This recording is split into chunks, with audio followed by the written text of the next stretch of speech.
आज का विषय है भगवान श्री कृष्ण का साकार रूप से भक्त को दर्शन देकर शुद्धि अशुद्धि की परीक्षा लेना। इस विषय को हम ऐसे कह सकते हैं, भाव में आए भगवान भक्त के द्वारे, भाव में आए भगवान भक्त के द्वारे, लेने परीक्षा शुद्धि अशुद्धि, लेने परीक्षा शुद्धि अशुद्धि, तन धारे निष्काम आए भगता के द्वारे, निश्चल भाव में दर्शन देने, निश्चल भाव में दर्शन देने, आए प्रेम रूप साकाम भक्ता के द्वारे, आए प्रेम रूप साकाम भक्ता के द्वारे, भाव में भावित आए भगवान भक्ता के द्वारे। इस विषय को हम बाद में बताएंगे, श्री कृष्ण का कब आना हुआ। पहले हम इस विषय में बताने जा रहे हैं कि जीवन में गुरु का महत्व क्या होता है। गुरु शब्द की दो व्याख्या है। पहली व्याख्या है गोपनीय से गोपनीय, गुह्य से गुह्यतर रहस्यों को उजागर करना, जिसको हम इस प्रकार कह सकते हैं, बिनु सतगुरु ज्ञान सुलभ न होई, बिनु सतगुरु ज्ञान सुलभ न होई, भेद नियंता विधि बतावे भव सोई। तो गुरु दो प्रकार के होते हैं। एक लौकिक, जिन्हें हम शिक्षक कहते हैं, जो प्राइमरी से लेकर प्रोफेसर तक होते हैं, विभिन्न प्रकार का लौकिक ज्ञान देकर मनुष्य को प्रशिक्षित करते हैं, जिससे मनुष्य जीविका चलाता है, धन वैभव पद प्रभुता प्रतिष्ठा प्राप्त करता है, अलौकिक सुख को भोगता है। दूसरे प्रकार के गुरु होते हैं जो अध्यात्म के विषय में बताते हैं, जिस व्यवस्था को दीक्षा कहते हैं। ये भी गुरु दो प्रकार के होते हैं। एक कथाकार होते हैं जो कथाओं के माध्यम से मनुष्य के लौकिक विचारों को मोड़ के आध्यात्म की तरफ खींचते हैं। दूसरे होते हैं सतगुरु, जो शरीर पर चादर धारण किए रहते हैं, जो जीवन मृत्यु के बंधन से बाहर करते हैं। तो दूसरा भाव यह हो गया सतगुरु का कि गमनागमन, जीवन मृत्यु के उभय रूप से उबारना, बाहर करना, जिससे मनुष्य बार बार जीवन मृत्यु के चक्रव्यूह से बाहर निकलता है और सदैव सदैव के लिए मुक्ति और मोक्ष मार्ग पर अग्रसरित होता है, जिसको हम इस भाव में कह सकते हैं, संसार के जितने नाते हैं ये सब मनुष्य को जीवन मृत्यु के चक्र में घुमाने वाले होते हैं। भव सागर के नाते भ्रमणायोनि चक्र घुमाते, असतगुरु धूरी ब्रह्म की, जो भव सागर पार लगाते। वो सतगुरु ऐसे होते हैं जो जीवन मृत्यु के चक्रव्यूह से बाहर निकाल करके सदैव सदैव के लिए मुक्ति प्रदान कराते हैं, जिस पर अग्रसरित मनुष्य मोक्ष पद की तरफ अग्रसरित होता है। पिछले जन्म के संस्कार के कारण मैं भी एक गुरु की तलाश में था, जिसके लिए हमने 22 साल तमाम संतों महात्माओं के पास गया। हमारा एक ही प्रश्न था कि आत्मा सबके अंदर समान होती है तो इतनी मतांतर क्यों होती है, जिसका किसी ने उत्तर नहीं बताया। लास्ट में नियार उड़िया बाबा के पास गए, भी हाथ जोड़ लिए। पता लगा कि विछुड़ननाथ मंदिर पतरही के पास गाजीपुर जिले में है, वहाँ एक महात्मा रहते हैं। 1 बजे दिन में हम उनके पास गए, 2-3 लोग बैठे थे। उनसे हमने पूछा कि महाराज कहाँ हैं। एक छोटी सी कुटिया में उत्तर दिशा में पैर करके एक मनुष्य सोए थे। उन्होंने उधर निर्देश किया। उनकी आंखें बंद थी, हर समय उनका जप चल रहा था। तो हमने सोचा कि इस महापुरुष को कैसे जगाएं। हमने उनके दोनों अंगूठों को छू लिया। इसके बाद उन्होंने कहा कि तुम अभी जिंदे हो। तो हमने कहा महाराज जिंदा नहीं रहते तो कैसे पैर आपका छूते। तो उन्होंने फिर कहा कि तुम्हें मारने का तो बहुत प्रयास किया गया, लेकिन बचाने वाले भी साथ में हैं। तो हमने पूछा महाराज कौन बचा रहा है और किस लिए बचा रहा है। तो उन्होंने बताया क्या दाहिने तरफ शिव है, त्रिशूल लिए खड़े, यही बचा रहे हैं। तो रुद्र भगवान को ही और लोग शिव कहते हैं। तो हमने कहा कि प्रभु किस लिए बचा रहे हैं। तो उन्होंने फिर बताया कि तुम्हारी व्यवस्था बहुत ऊंची है, कबीर और रविदास से भी ऊंची है। तुम्हें धर्म ग्रंथ लिखना है, इसलिए बचाया जा रहा है। तो हमने पुनः प्रश्न किया कि प्रभु मैं गुरु खोज रहा हूँ, मेरा प्रश्न है कि आत्मा सबके अंदर समान होती है, इतनी मतांतर क्यों होती है। कृपया मेरे प्रश्न का उत्तर बताएं तो मैं आपको गुरु मानकर आपकी सेवा कर सकूं। उन्होंने कहा कि इसका उत्तर तो मैं भी नहीं बता पाऊंगा। फिर हमने सवाल किया प्रभु इसका उत्तर बताएगा कौन। तो आपको अगर इतनी जानकारी है तो हम वहाँ जाएं। तो उन्होंने बताया कि इसका उत्तर बताने वाला संसार में कोई नहीं है, इसका उत्तर तुम ही बताओगे। तो हमने कहा महाराज हम ही पूछ रहे हैं, हम ही बताएंगे। कहना हाँ तुम ही बता सकते, दूसरा कोई बताएगा नहीं। तो हम मुश्किल में पड़ गए, लेकिन हमें इतना ज्ञान था पिछले संस्कार के हिसाब से कि समस्त गुरुओं के गुरु आदि गुरु शिव है। तो बनारस से हम जाकर के एक शिवलिंग लाए, एक 30 बाई 30 के चबूतरे पर उनकी प्रतिष्ठा की। प्रतिष्ठा करने के बाद जब आंखें बंद करते तो एक मंदिर दिखाई पड़ने लगता। एक मंदिर हमने बनवाया। पिछले जन्म के संस्कार के कारण हमें ये बात अपने आप मालूम होने लगी कि प्रभु के पाने के 6 विधान हैं। क्रिया योग में मूर्ति पूजा और यज्ञ कर्म, दूसर का जपो योग, तीसर का तपो योग, चौथ का भक्ति योग, 5वां ध्यान योग और 6वां गुरु सेवा। तो हम व्रत रह करके ये 6 आध्यात्मिक कर्मों का अनुष्ठान करने लगे। हमारी दिनचर्या का नियम हुआ कि ब्रह्म मुहूर्त में 3 से 6 ब्रह्म मुहूर्त वेला में पूजा करने का 4 फल मिलता है। ये आत्मज्ञान के हिसाब से ही था। तो हम 12 बजे रात्रि में बैठ करके 3 बजे तक जप करते।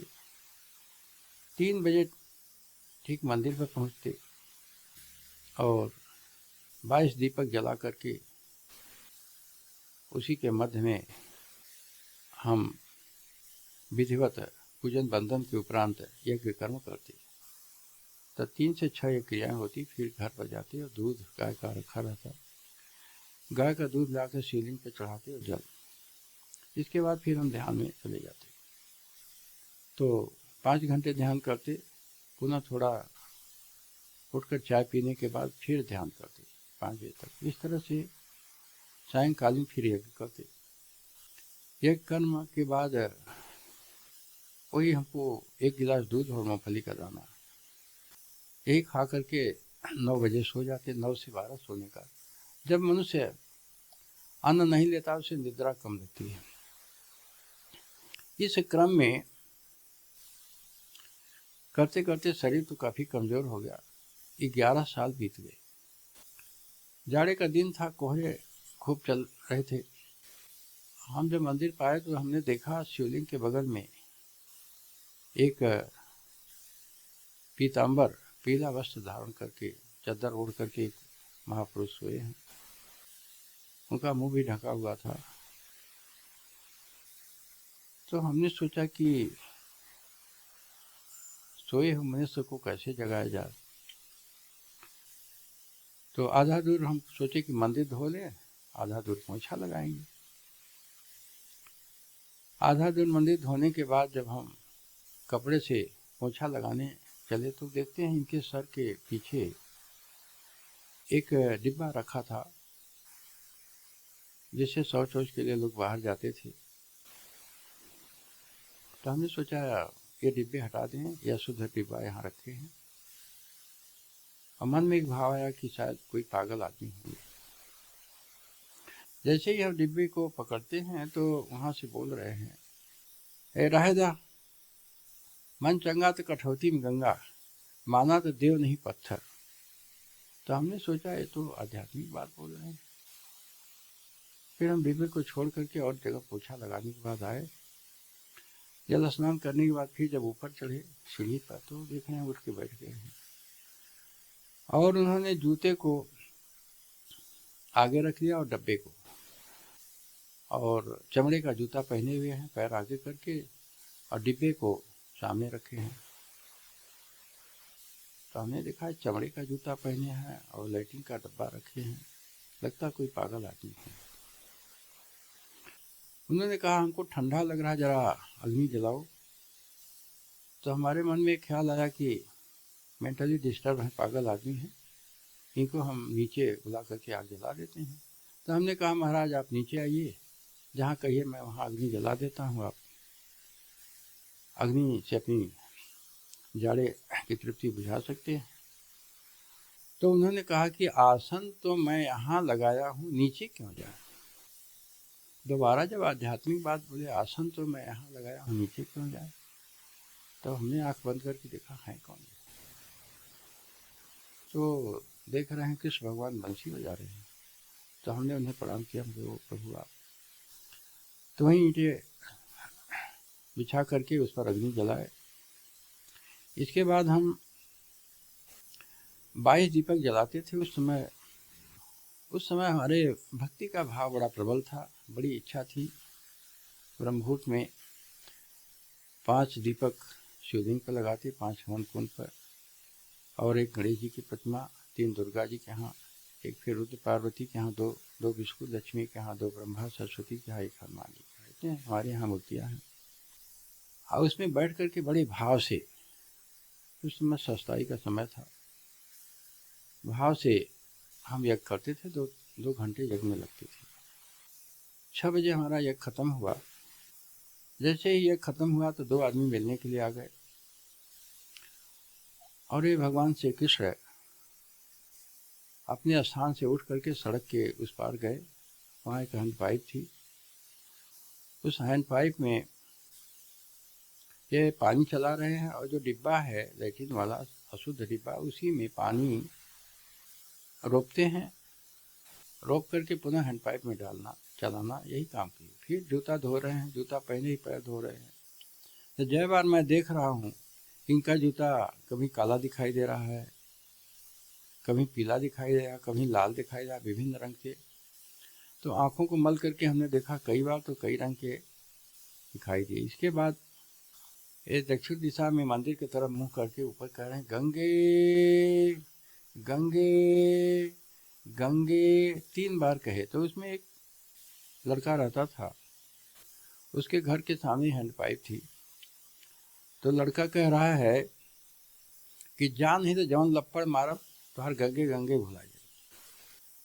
तो इन्होंने कहा, करे हमें संसार में मारे वाला के पैदा भा धरे, तय रहे पर लगल हुए कि देश छोड़े पर लगल हुए। हमने उनसे, उस लड़के को मना किया कि आगे मत बोलना, ये प्रभु हैं। फिर सड़क पर आए, 3 बात उन्होंने बोले कि सब कुछ तो मिला है, विद्या नहीं मिली।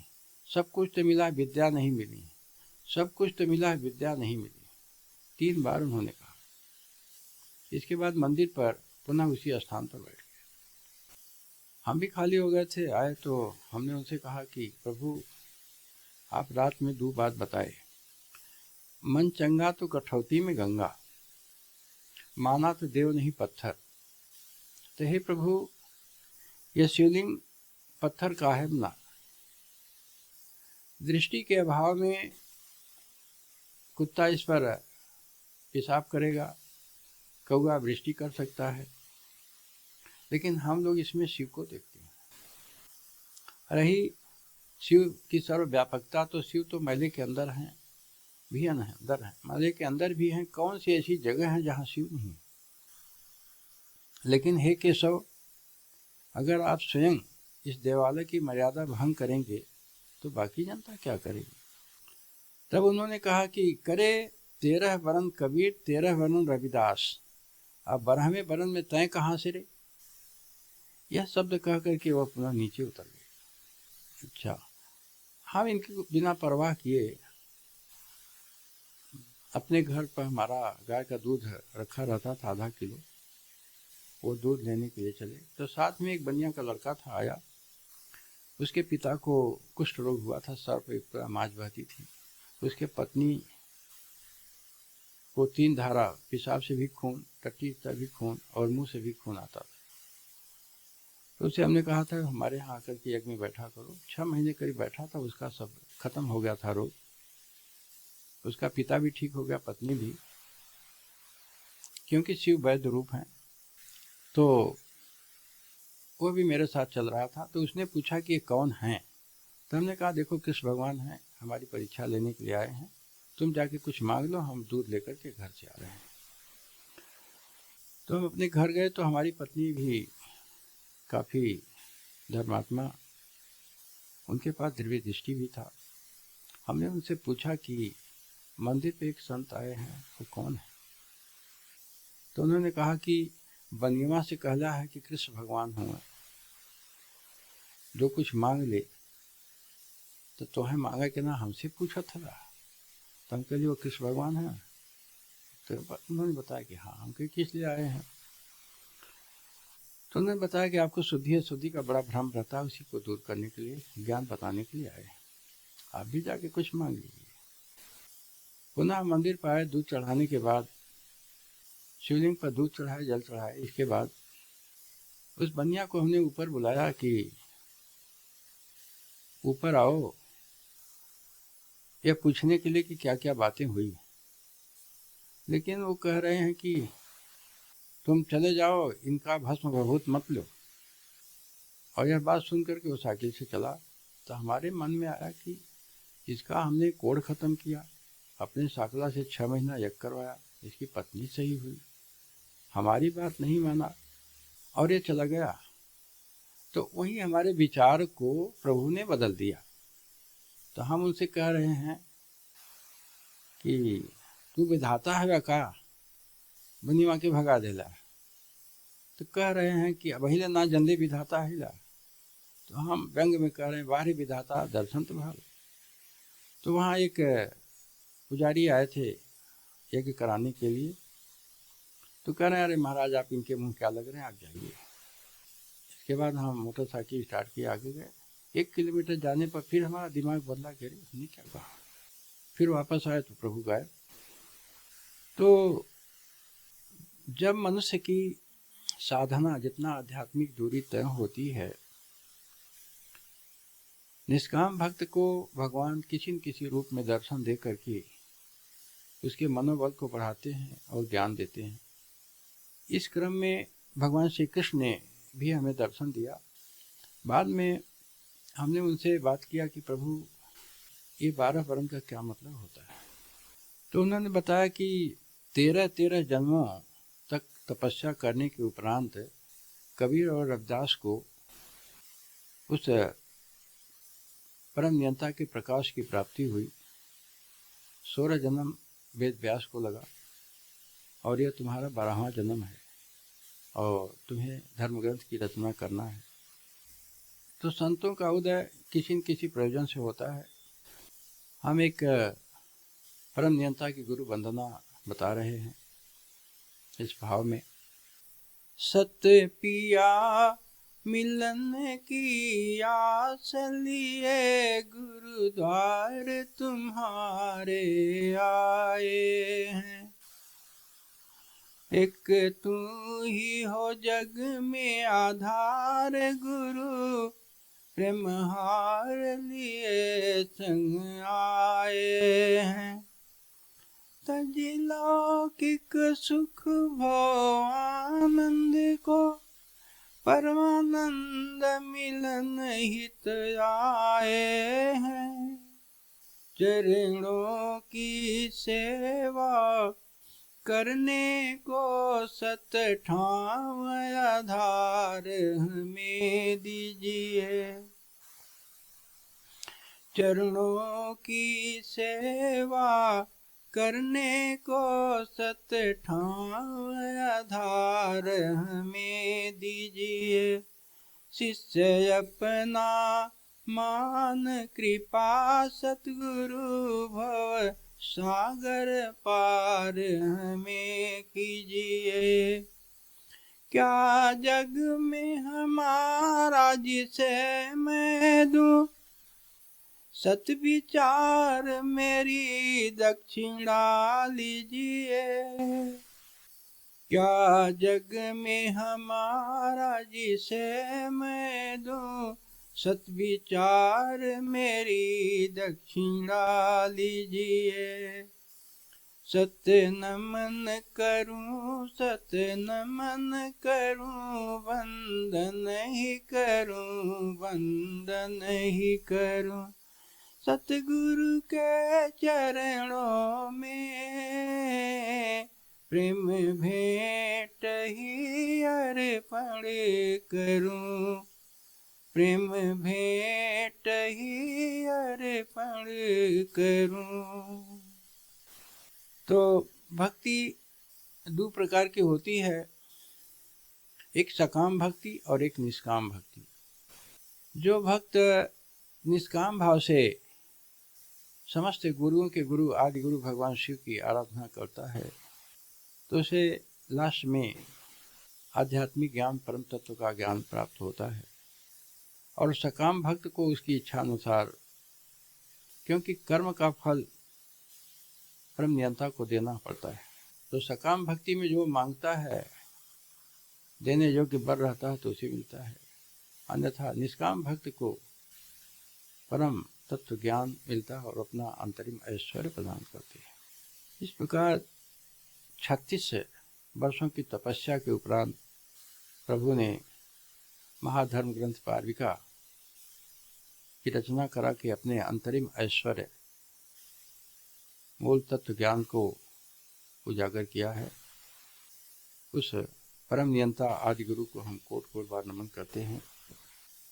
परमानंद परम सुख खान, आदि गुरु परम गुरु, सत्य गुरु शिव कोटि प्रणाम, सत कोटि प्रणाम।